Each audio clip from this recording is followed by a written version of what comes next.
Coach, can you talk about Carter Hart and what good he was in the first half of the second period? He was awesome. It's I think one of the things that we kind of touched on after the game that we've really been trying to stress and work and build on is when the other team scores first, staying with your game, staying in the game, and giving yourself an opportunity to climb back into it. That doesn't happen without Carter.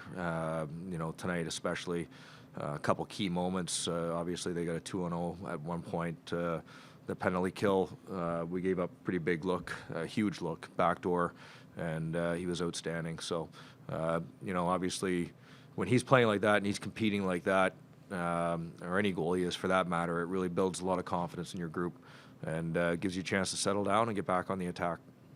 From drawing some big penalties to creating scoring chances, how critical was Scott Laughton's play to you guys tonight? Yeah, he's a warrior, he's a battler, and we put him in every position. One of the things that I like about Lots is he's selfless, and you see him blocking that shot at the end of the game. Game's probably out of reach at that point, but he's still laying down to block that shot. Saw that similar play with G right at the very end. But Lots, there's been lots of opportunities and lots of guys that are getting looks on the power play, and we need him in so many other areas, and he doesn't flinch. He just goes out and plays for the team night after night, and obviously a big part of why he's got a letter on his jersey right now. Mike, obviously this is the last game before the All-Star break. Yeah. Where do you think you guys as a group stand entering the break? I've been saying this for a while, that it sounds crazy that we are losing all these games, but I could feel improvement in our game. Certainly by no means are we there yet. Obviously we're still missing some key pieces, but I do feel that we're building confidence in the type of the game that we want to play. As far as the way that we want to support the puck, the way that we want to get on the attack, the way that we want to defend quickly. So I feel that we're building better habits in that area. I also think that we still have a long way to go. And the challenge for us, obviously, is to maintain this stuff once we do get players back.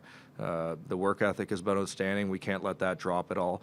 And then we're going to have to get those guys up to speed to, the work that these guys that have been in the lineup have been doing. So, I feel that there's a lot of progress. And I still know that there's a long way to go for us. You said that you wanted to let him get in the swing of things. So what was it like having Torchetti on the bench? Well, he in between the second and third period, he said, let's go win this period. So I think that was the difference there. We haven't had that kind of insight, but no, I mean, he's I look to his experience and how valuable it was in moments of the game as far as, they're up 1-0 and they've got that press in the second period and there's no panic. There's no, he's a guy that's been there. He's seen every situation. I think that's invaluable for our players. Really good insight, as far as the things he's coming in and seeing, as far as a different perspective. But, again, that experience and somebody who's been there and been in all these situations is going to be really valuable for us. Mike, I know you said you expect Brassard to be back pretty soon. Yeah. Anybody else that you expect back maybe within a week or two after you come back? Yeah, well, I would say as soon as we come back from the break, there's a decent chance on Brown. I would say everybody else, it's going to probably, I don't have a timeline for everybody else. I would think that he's going to be the next closest. Guys, obviously none of these guys have been practicing with us except for Brassard. So for me, he's the first guy. And then after that, it looks like Brown would be the next closest. But all these guys are going to continue their rehab. They're guys that are on the ice, which you see, which is a huge sign of them getting closer, and they'll use this time. How about Joel Farabee? Like, how close is he?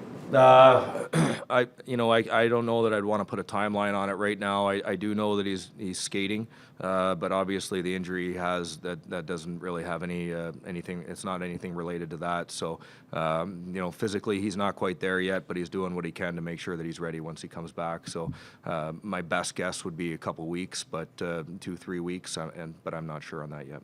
Last one. Mike, over the last 6 weeks, how heartening has it been?